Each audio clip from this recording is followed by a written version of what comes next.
Hello and welcome to Tuesday's edition of Cracking the Cryptic, where I've had a run of quite difficult puzzles over the last few days, but this one is 1 star out of 5 for difficulty, a genuinely approachable puzzle. It's called Reliably Unreliable.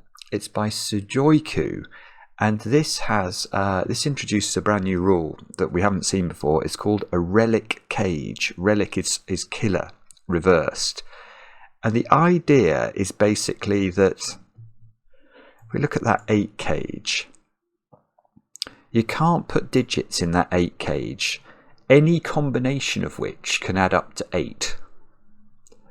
Now think about that for a moment or two and let your head explode. That is how this rule works. So it's quite surprising, actually, to me at least, at first blush, that it's 1 star out of 5, because I haven't got a clue how we're going to start it, but anyway, it is, and this is what we're going to be trying today. It's been recommended to us as apparently quite wonderful, full of joy, just as the pseudonym Sujoyku is.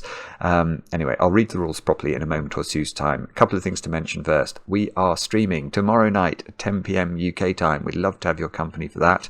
Hexcells is what we're going to be doing battle with. Well, to be specific, we're doing battle with Hexcells Plus, with the chance of going on to Hexcells Infinity or something. So anyway, 10 p.m. tomorrow night. Love to see you there. And then the only other thing to mention is over on Patreon, we have got Riffclown's wonderful Sudoku gallery. It is open. Lots of line Sudokus in there. So and the feedback we've been getting has been great, as you'd expect for Riffclown's puzzles. They are very high quality, and it's been lovely to see so many of you enjoying that pack. So do check it out. You've got until the 20th to be in with a chance of winning the competition. Oh, and yes, and I'm also Mark is putting pressure on me. He says I've got to do another of these lengthy solves of very hard puzzles as a Patreon bonus soon. So I'm going to have to free up my diary with an enormous window, because the really long puzzles can take me hours and hours to solve. But there might be some bonus coming up on Patreon in the next few days if I can find a window in my diary and I can solve whatever puzzle it is I tried to do. Other than that, what else? I've got some birthdays to do.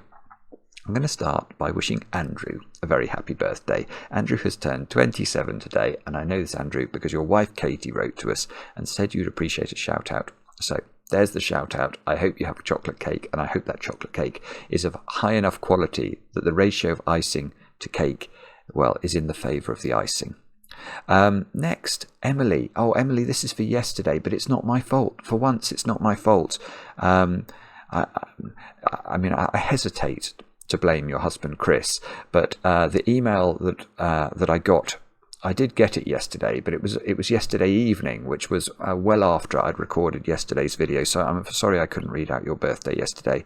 But this message is to wish you a happy birthday from me, a happy birthday from your husband Chris, more importantly, and and also from your dog Bella. Not to forget Bella, of course. So Emily, many happy returns. I hope you had a great day yesterday, of course. And then next, well, this is a cool one.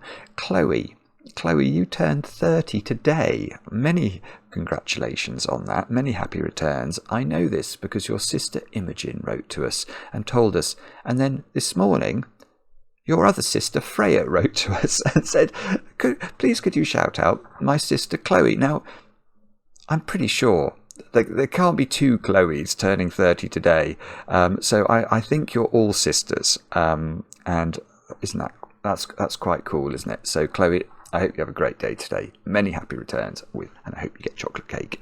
Now that's all the news. Let's have a look at Reliably Unreliable, and I will read you Sujoyku's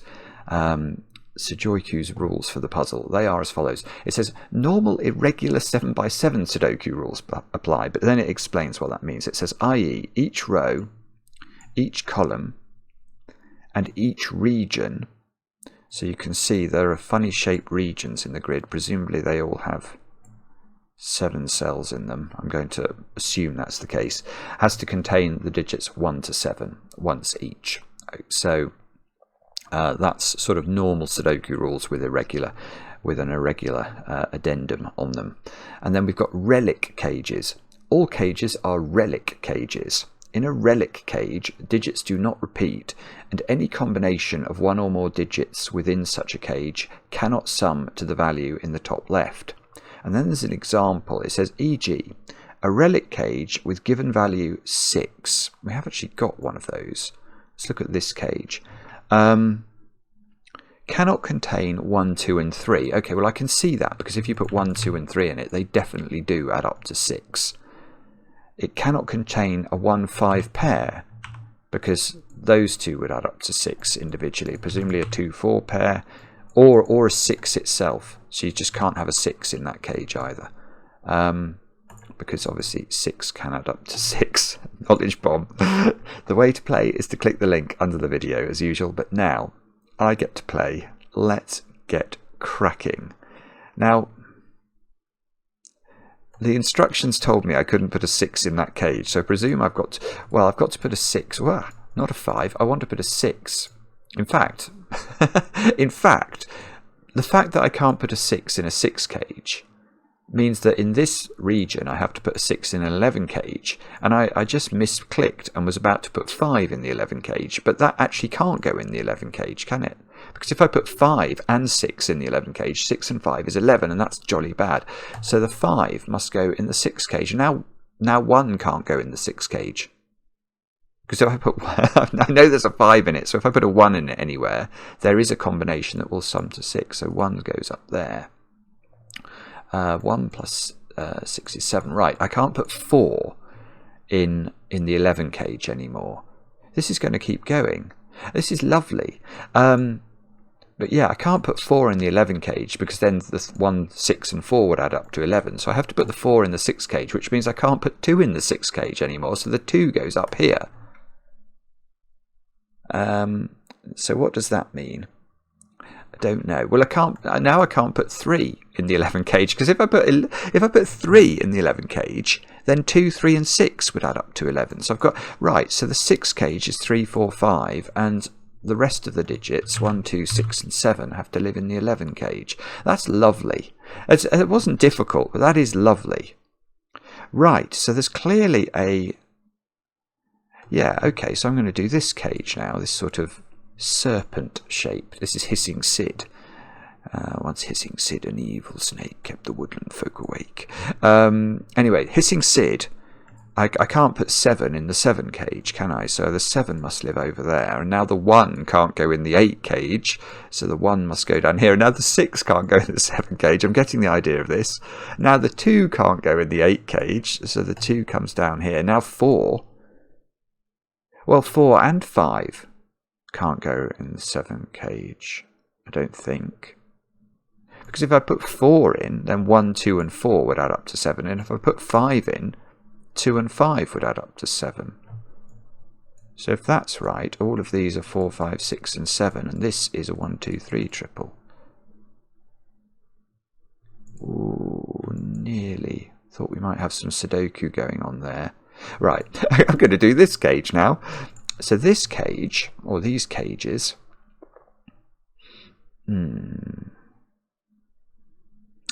okay, that's more complicated actually, because I can't immediately...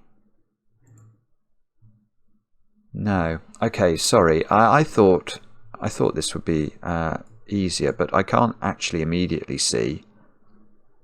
There's no digit I can definitely say can't be in one of those cages, because the cage totals are actually a little bit too high. How does this work then? 1, 2, 3, 4, 5, 6, and 7.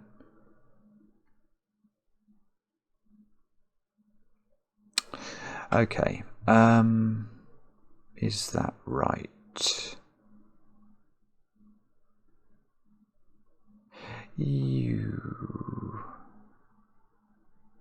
Okay, is this logic sound? This might not be sound, but this is what I was thinking about.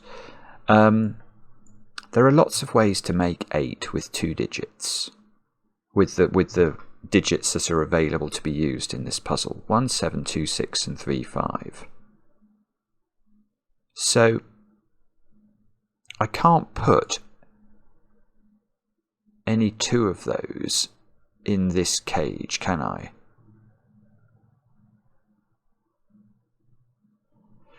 So I have to have at least one of those combinations in the 9 cage. But oh, well, actually, that might work better the other way round, now I think about it.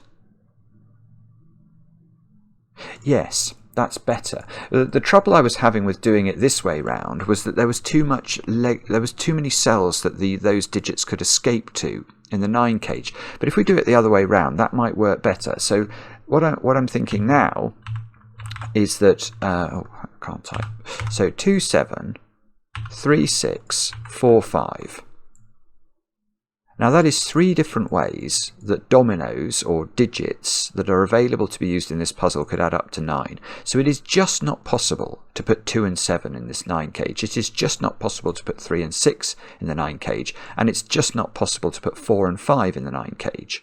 So at least one of those digits must be not in this cage in each case, which means though one of those digits, one of this pair, one of this pair, and one of this pair must be in the 8 cage. Now, what does that mean, though? Well, okay. So what all that's actually telling me is that 1 has to be in the 9 cage, because I know one of these 8 cage digits is 2 or 7, one of them is 3 or 6, and one of them is 4 or 5.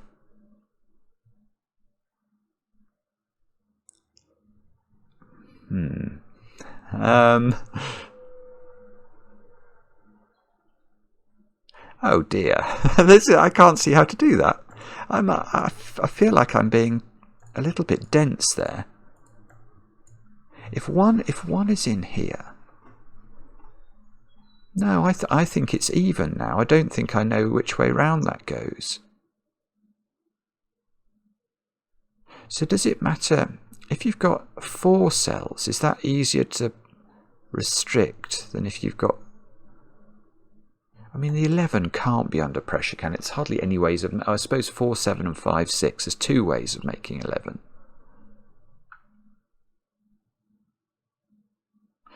I mean, I'm going to think about this cage.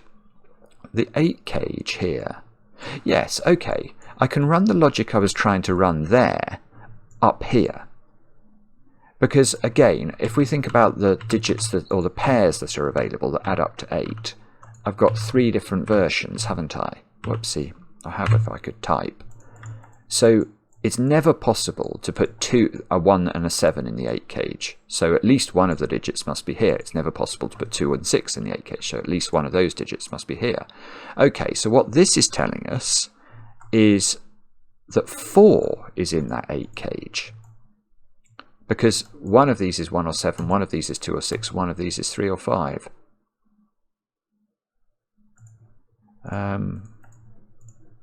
Let me just have a think about that for a second or two longer.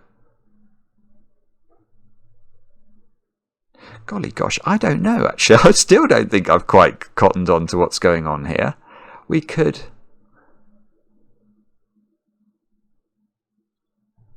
The 10 cage, I think this is...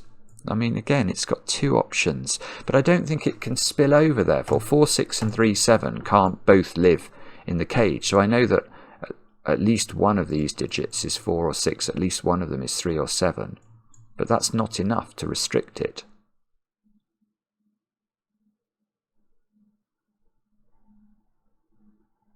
Ah, okay. Now this is outrageous, sujoyku. But I can see we can use the law of leftovers on these 2 squares and do some Sudoku. I'm sure most of you are familiar with the law of leftovers, but basically these 2 digits in this Sudoku are the same. And the way I originally used to think about this was I used to draw lines in the grid. If you this is the quick way to see it. If you draw a line between this column and this column, just draw a black line down the grid, then we know everything to the left of that line, these squares here, must constitute two sets of the digits 1 to 7 instead of 1 to 9. Sets of the digits 1 to 7, because this column has the digits 1 to 7 and this column has the digits 1 to 7. But could we describe these squares as well? What would those squares be? Well, that's a complete region of the Sudoku, and that's a complete region of the Sudoku. So the green squares are also two sets of the digits 1 to 7, aren't they? So we know, actually, let's use a colour there. It's purple, too garish. Hopefully not. So we can see that purple is two sets of the digits 1 to 7, and we can see green is two sets of the digits 1 to 7. Well, most of purple and green are the same, aren't they? This is in purple and green. This is in purple and green. This square is the extra cell. It's the 14th cell in purple, and that square is the 14th cell in green. Everything else is the same. So these must be the same because they must be completing their two sets of the digits 1 to 9. So what that means, let's get rid of the colour, is that this digit and this digit are now only 1s and 2s. So there's a 1, 2, 3 triple in no. Well, yes, okay. There is a 1, 2, 3 triple in column 3. So these squares, I'm going to go full mark on this. Those are 4, 5, 6, and 7. And now look at this row. Now 1 and 2 in this row have only got 2 possibilities. And if that was 1, this would be 1.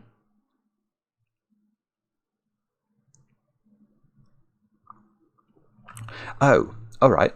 Hang on. 4 we worked out was in there. So these are from 5, 6, and 7. So 4 in this column is definitely at the bottom. That's okay. So now I can use the sujoyku rule, or what's it called, the Rellik Cage rule. There can't be a 6 down here, can there? Because that would put 4 and 6 in the 10 cage. So the 6 is up there.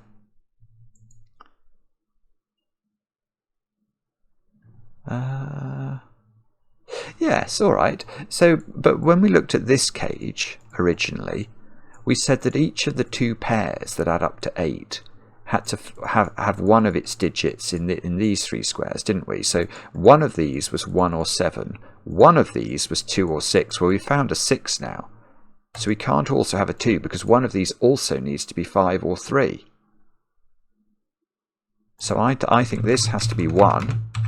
These now can't include 7, because if they do, if we included 1, 7 and 6 here, 3 and 5 would live in the 8 cage. So this has actually become a 5, 6 pair. These squares become a 4, 7 pair, and that's quite interesting. Oh, one thing. So I was looking at the column, but I should also look at this box, because 6 now has to live in one of these squares to not partner up with the 4, and 3 has to live in one of these squares to not partner up with the 7.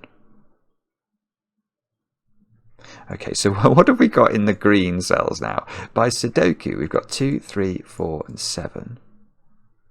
And gosh, it looks at first blush like there's definitely a way that they're going to add up to 8 in some combination, but they don't, do they? Okay, so this is a 2 now by Sudoku. And where's 1 in this bottom box? It's living over here. So these are a 1, 3, 6 triple. So these squares are 2 and 5. Now let's just check. That looks okay. I can't see a combination of 2, 4, 5 or 7 that would add up to 10. Okay, so so this is not 5. These are not 2.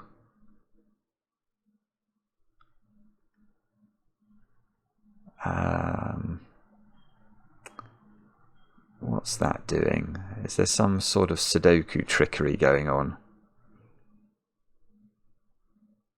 Oh, well, there's one point I can make. I've just realised this grid is it is bobbins. Right, the grid is rotationally symmetrical. which means if I twisted it through a half turn, I should be all over this, given I've done spiral galaxies for the last 2 days, but I didn't see it. Right, so if we twist the grid around a half turn, all of the regions would map to themselves, wouldn't they? Yeah, I think it's because I didn't realise this was rotation symmetric because of the way the cage breaks it up. But it is. So that means these 2 digits are the same by exactly the same principle that we used to prove that these 2 digits were the same. So that digit down there is 4, 5, 6 or 7. Now, what does that mean? Is there one of these digits that can't go in the 8 cage now?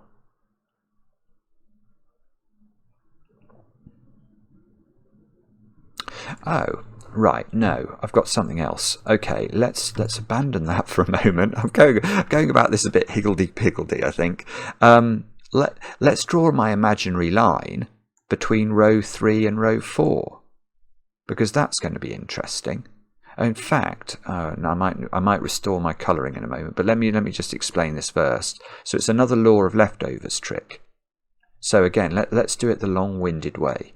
Let's describe exactly, we'll use orange and blue this time. What are the orange squares exactly equal to? Well, that's 3 complete rows of this puzzle. So that's 3 lots of the digits 1 to 7, isn't it? Now, if I find another collection of digits, I'm going to have these and that region there. What are those equal to?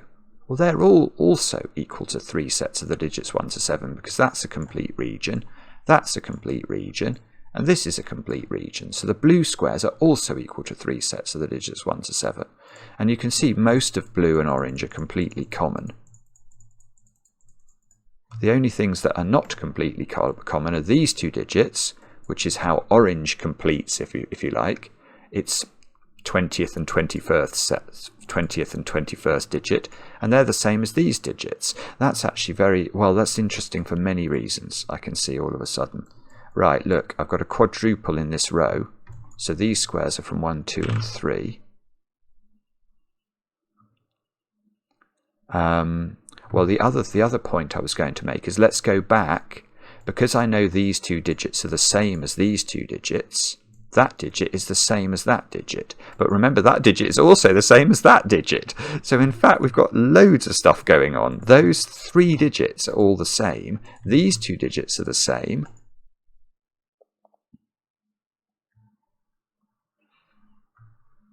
And that's very important for the following reason. Come on, brain. Think of the reason. The reason is I haven't got a Scooby-Doo. Can we... I don't know, actually. No, maybe this isn't how you approach the puzzle. We've got the same thing, though, haven't we, going on those 2 digits. Yeah, that digit has got to be 1 or 2 by exactly the same logic, because these 2 digits are the same as those 2 digits by exactly the same symmetrical principle. And we know that digit and that digit are the same.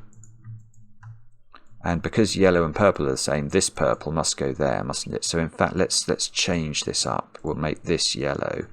And we know that then is purple, and therefore we do get a small improvement. I managed to get 3 out of this square and put 1 or 2 into it. Ah, another thing, that is a 1, 2, 3, 6. Oh, that's interesting. Yeah, okay.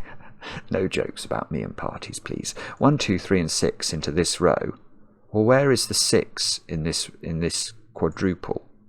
It's in one of these squares, isn't it? So that can't be a 6. And what do we have left to place? 4, 5 and 7.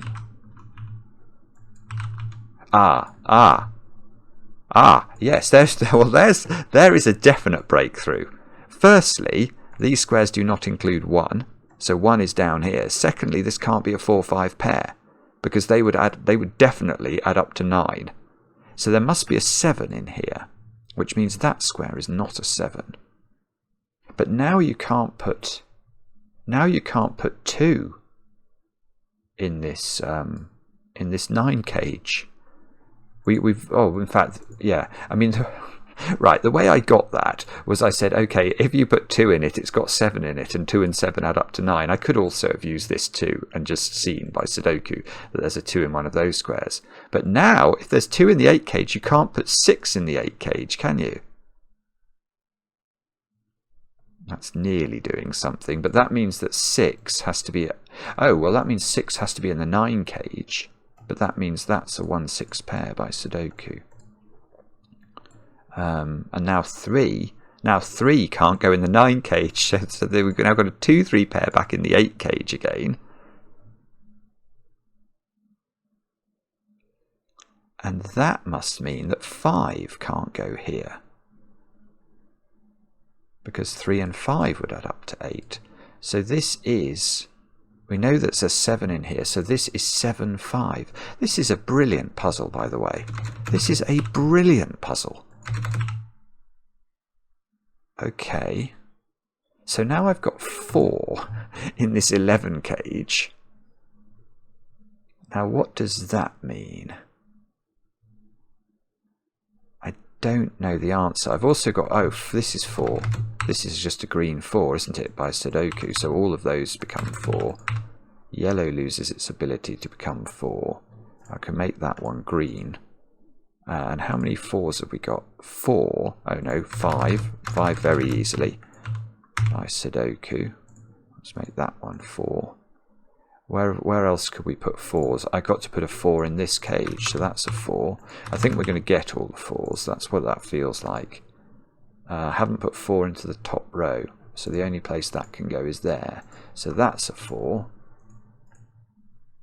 And now...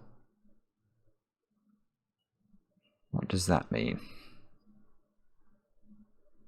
Oh, it's beautiful. It's beautiful. Where does 7 go in this sort of... I don't know what sort of punctuation mark is that? Half an inverted comma or something. Where does 7 go in here? It can't go in the 11 cage because it would join up with 4 to add up to 11, so it goes there.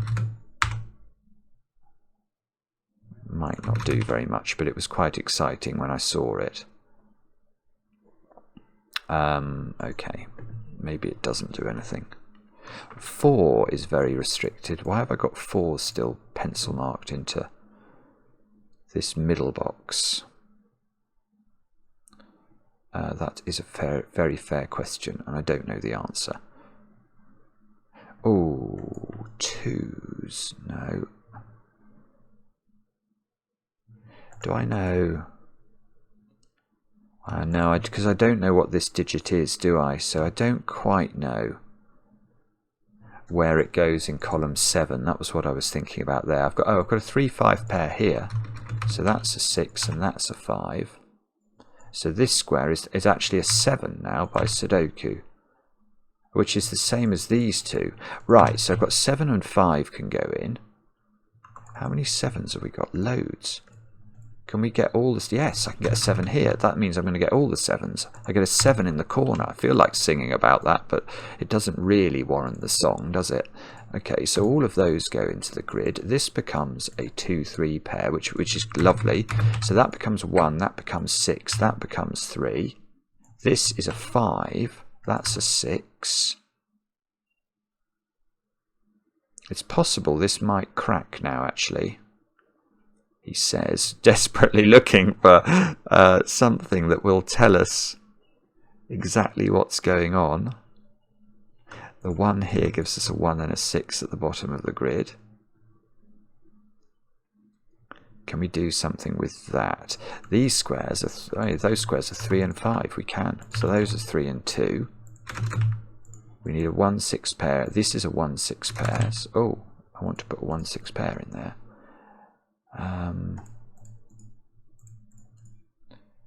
We've got a 1. Oh, this 3 is that's giving me a 3 here. So these become 1-2 pairs now. If that 1-2 pair is looking at this digit, so that's 6, that's 1. Purple is now 2, which means yellow is a 1. And the upshot of that, oh, we can do We've got 6 in the 11 cage, so 5 in the 11 cage is going to have to be in the bottom row, or not in the 11. It's going to have to not be in the 11 cage. So that's done some more tidying up at the bottom. 3 now goes in the 11 cage, which there's no combination there that will add up to 11. So 3 and 5 go there, 1 goes here, and that's 5, and that is 6 in the corner. That is a brilliant puzzle. My goodness me, let's just make sure we've coloured everything that deserves a colour. And then we'll click, tick, yes.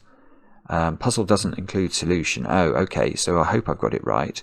Do I like the puzzle? Yes, I do. It was absolutely brilliant. That is brilliant, Sujoyku. What a lovely idea. I absolutely loved the beginning.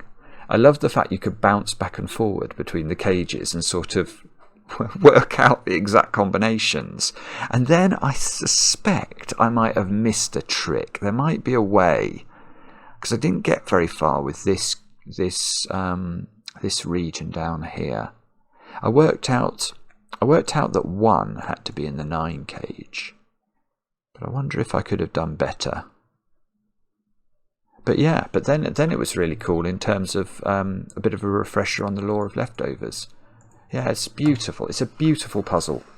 Reliably unreliable and reliably brilliant. Let me know in the comments how you got on. I enjoy the comments, especially when they're kind. And we'll be back later with another edition of Cracking the Cryptic.